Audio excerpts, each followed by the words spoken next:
Your great-grandmother ate bread every single day of her life. No gym, no supplements, no doctor visits for bloating, brain fog, or chronic fatigue. But you eat a salad and still feel like garbage. Here's what nobody's telling you. The problem isn't your willpower. It isn't your genetics. It isn't even the specific foods you're choosing. The problem is that the entire food system you were born into was engineered, not for your health, but for shelf life, profit margins, and maximum addiction. And the medieval peasant you've been taught to pity, the one eating rough bread and vegetable stew in a cold stone cottage, he had something figured out that modern nutritional science is only now beginning to understand. By the end of this video, you're going to see exactly what changed, exactly why it's making you sick, and exactly how a farmer from the year 1300 was eating in a way that protected him from almost every chronic disease destroying your life right now.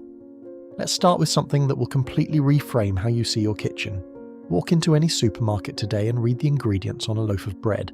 Enriched wheat flour, high fructose corn syrup, soybean oil, calcium propionate, azodicarbonamide, a chemical also used in yoga mats and shoe rubber. That is what you're eating.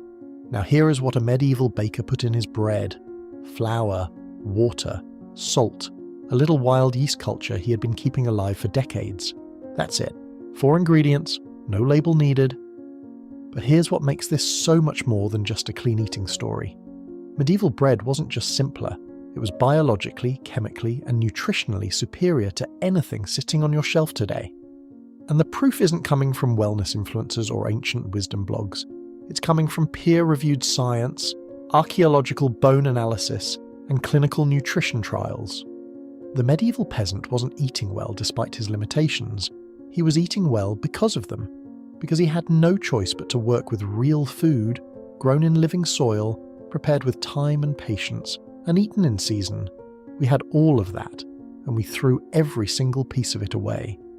To understand why medieval food was so different, you have to start where they started: the grain. By the 9th century, cereals made up nearly 3/4 of the average person's daily calories. But the grains they were eating were nothing like the wheat in your pasta or the flour in your sandwich bread. Medieval farmers grew what we now call heritage varieties: einkorn, emmer, spelt, rye, barley. These weren't just older versions of modern wheat. They were genetically simpler, nutritionally denser, and fundamentally different in how your body processes them. Einkorn, the oldest cultivated wheat on Earth, has just 14 chromosomes. Modern bread wheat has 42. That genetic complexity came with this devastating trade-off. Modern wheat contains gluten proteins that your great-grandfather's gut never encountered. Specifically a fragment called 33-mer-gliadin that is highly resistant to your digestive enzymes. It passes through your stomach largely intact and triggers immune responses that look, from the inside, exactly like an attack. Your body isn't broken, it's reacting normally to an abnormal food. But the grain itself was only half the story. What medieval millers did with that grain was just as important. They ground it on stone, slowly, at low temperatures, and that single difference changed everything. Stone grinding kept the entire wheat kernel intact. The bran, the germ, the endosperm, all of it ground together, preserving the fibre, the healthy fats, the vitamin E, the B vitamins, the magnesium, the zinc, the iron. Modern roller milling, introduced in the 1870s, operates at high speed and high heat. It strips away the bran and germ entirely because they contain oils that go rancid and shorten shelf life. What's left is pure white starch. Then it gets bleached with chlorine gas to make it whiter.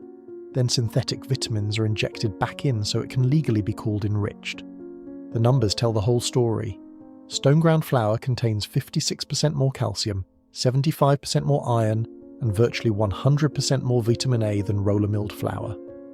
Heritage grain varieties contain 20 to 40% more protein than modern dwarf wheat, 4 times more beta-carotene, significantly higher levels of selenium, zinc, and omega-3 fatty acids.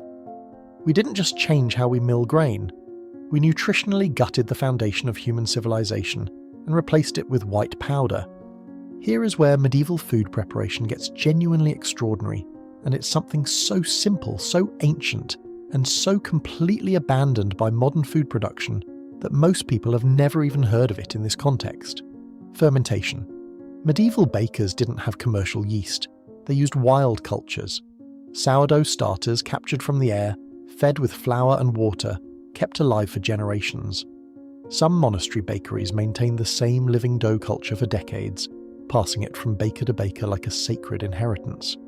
When that culture was mixed into dough, something remarkable happened over the next 12 to 24 hours.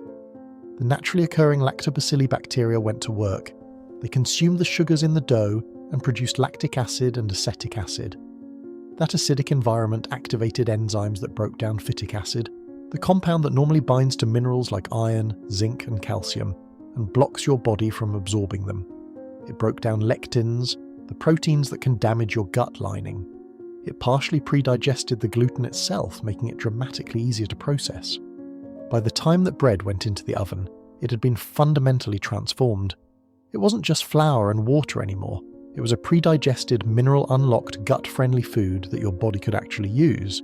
The glycemic index of modern white bread is 75, higher than table sugar. That means it spikes your blood glucose faster than a candy bar, triggers an insulin flood, crashes your energy, and leaves you hungry again within an hour. Over years, that cycle destroys your metabolic health. Properly fermented sourdough bread made from stone-ground heritage grain drops that glycemic index to around 54.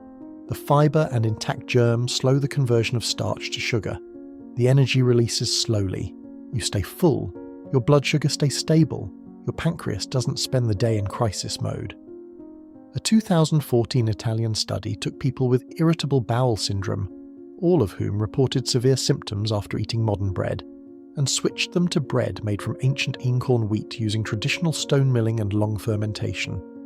80% reported significant improvement, less bloating, less pain, better digestion. The wheat was never the problem, the processing was. Now let's get specific. Because the medieval diet wasn't just about bread, it was an entire food system built around principles that modern nutritional science keeps rediscovering and calling revolutionary. The centerpiece of the medieval peasant's daily diet was pottage, a thick, slow-cooked stew made from whatever was growing, whatever was stored, and whatever was available. Leeks, onions, garlic, cabbage, turnips, parsnips, broad beans, peas, lentils, bits of grain, sometimes a small piece of salted pork or dried fish for flavour. This wasn't poverty food. This was one of the most nutritionally complete meals ever developed by human civilization. Because it was boiled low and slow, every mineral that leached from the vegetables was preserved in the broth. Water-soluble vitamins weren't poured down the drain. The long cooking time broke down anti-nutrients in the legumes. The combination of grains and pulses together created a complete amino acid profile. The same protein completeness you'd get from meat, built entirely from plants. A single serving of vegetable pottage delivered somewhere between 150 and 350 calories, high complex carbohydrates, abundant dietary fibre, legume-based protein, and zero emulsifiers, zero preservatives, zero synthetic additives. Legumes were a cornerstone. Medieval peasant farms devoted between 18 and 30% of their crop weight to pulses: peas, beans, lentils, fava beans. These weren't side dishes.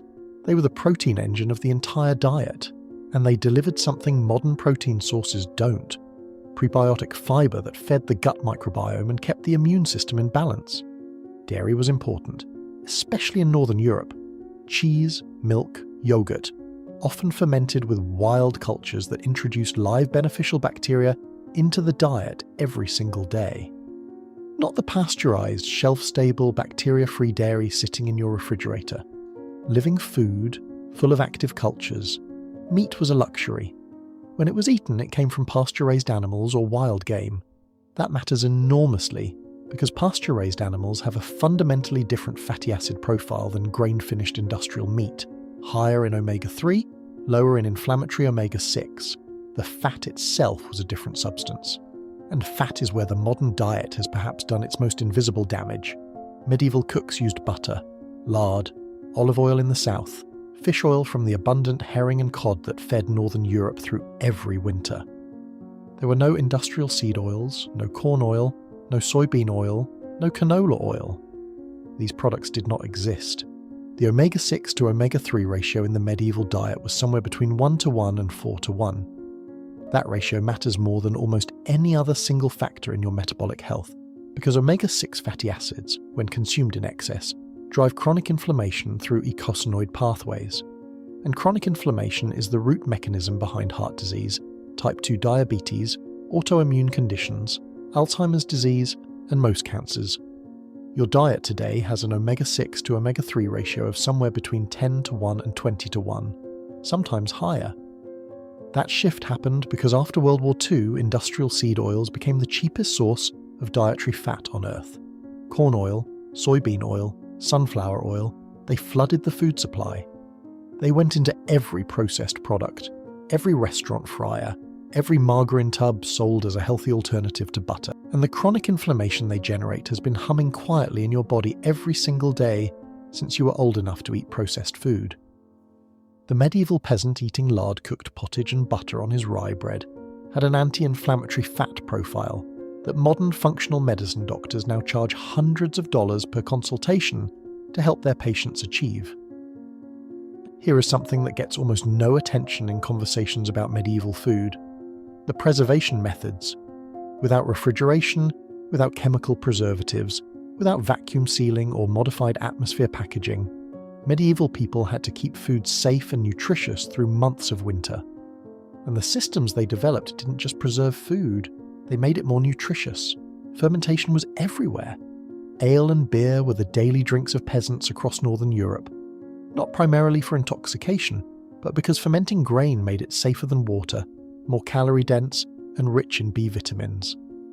Every village had a brewery. Every brewery produced barm, the foam skimmed from actively fermenting ale, which bakers used as a leavening agent that transferred the antimicrobial properties of hops directly into the bread. Vegetables were lacto-fermented in salt brine. Cabbage became sauerkraut. Cucumbers became pickles. Turnips were preserved in barrels in cellars across Europe. This process didn't just extend shelf life. It produced lactic acid bacteria, the same beneficial microbes that modern probiotic supplements try to replicate, and delivered them into the gut with every meal through every winter. Fish was salted, smoked, and dried. Cod was gutted and left to freeze dry on racks in the cold northern air, becoming stockfish that could last for years and still deliver complete protein and omega-3 fatty acids when rehydrated in stew. Meat was cured in salt, smoked over fires, or preserved in fat as confit. Root vegetables were stored in cool cellars. Fruits were dried in the sun or oven. Grains were kiln-dried after harvest before storage. Every single one of these methods was developed through generations of observation and necessity, and every single one of them produced food that was either nutritionally equivalent to or superior to its fresh starting point. Compare that to modern preservation: calcium propionate to prevent mold, sodium benzoate to extend shelf life, carboxymethyl cellulose, and polysorbate 80 as emulsifiers to keep texture consistent. These compounds don't just preserve food. Research has shown that emulsifiers like CMC and P80 erode the protective mucus layer of your intestine, allow bacteria direct contact with your gut lining, and can eliminate up to 90% of the viable beneficial bacterial population in your gut while selectively increasing pathogenic bacteria. Medieval preservation fed your gut. Modern preservation destroys it. There is one more layer to this story that almost never gets discussed, and it might be the most important of all. Medieval food was more nutritious not just because of how it was prepared, it was more nutritious because of the soil it grew in. Pre-industrial farming relied on long fallow periods, crop rotation, and animal manure. These practices maintained high levels of soil biodiversity and organic matter. The fungal networks in the soil, specifically arbuscular mycorrhizal fungi, formed symbiotic relationships with plant roots and transferred minerals from deep soil layers directly into the food. The Green Revolution of the 1940s replaced all of that with synthetic nitrogen fertilizers and intensive tillage. Yields exploded, profits soared, and the nutritional content of the food quietly collapsed. In the last 50 to 70 years, copper in produce has declined by up to 81%, iron by up to 50%, calcium by up to 46%, magnesium by up to 35%, and 80% of that total decline has happened in just the last 30 to 40 years as industrial agriculture has intensified. The medieval peasant eating a bowl of pottage made from vegetables grown in living soil was absorbing minerals that simply do not exist in the same quantities in the food on your plate today. His cabbage had more calcium. His beans had more iron. His grain had more magnesium. Not because he was doing anything special, because the ground he grew it in was alive. Here is the truth that this entire video has been building toward. You cannot go back to the Middle Ages, you don't need to. But you can take the principles that made medieval food so metabolically powerful and apply them to your life starting today. Eat whole grains, not whole grain labelled products with refined flour and added fibre, actual stone ground whole grain bread, rye bread, spelt, barley, oats. Look for sourdough made with long fermentation, 12 to 24 hours minimum. Your blood sugar, your gut and your energy levels will respond within days. Bring back the pottage. A slow-cooked stew of legumes, vegetables and whole grains is one of the most nutritionally complete meals you can eat. Lentil soup, bean stew, barley and vegetable broth. These are not peasant foods. These are the foods that sustained people through brutal physical labour for centuries without a single chronic disease epidemic. Replace your cooking oils. Throw out the soybean oil, the corn oil, the canola oil. Cook with butter, lard, olive oil or coconut oil. Eat fatty fish 2 to 3 times a week. Bring your omega-6 to omega-3 ratio back towards something your body was actually designed to handle. Add fermented foods every single day. Real sourdough bread, yogurt with live cultures, kefir, sauerkraut, kimchi, miso. These are not trendy superfoods. They are the baseline of what human beings ate for thousands of years, and their absence from the modern diet is directly correlated with the explosion of autoimmune disease, inflammatory conditions, and gut disorders we are living through right now. And when you can, choose food grown in living soil, farmers' markets, organic where it matters most, heritage grain flours from small mills, not because of ideology, because the mineral content is measurably, documentably higher. The medieval peasant didn't have a nutritionist. He didn't have a supplement stack or a continuous glucose monitor or an elimination diet protocol. He had real grain grown in living soil, ground on stone, fermented with patience, cooked low and slow with vegetables and legumes, and preserved through winter using methods that made his food more nutritious, not less. We had all of that knowledge, every single piece of it. And in less than a century we traded it for a loaf of bread that lasts 3 weeks on a shelf and contains a chemical used in yoga mats. The chronic disease epidemic isn't a mystery. It isn't bad luck. It isn't your genetics. It is the entirely predictable result of replacing a food system built over thousands of years with one built over 50, optimized for profit, shelf life, and addiction rather than the health of the people eating it. The knowledge was never lost. It was just forgotten. And now you have it back. If this changed how you see the food on your table, hit that like button and subscribe. Every week we dig up the knowledge that the modern world left behind. Not because the old ways were perfect, but because some of them were remarkably good, and we forgot to ask why before we threw them away.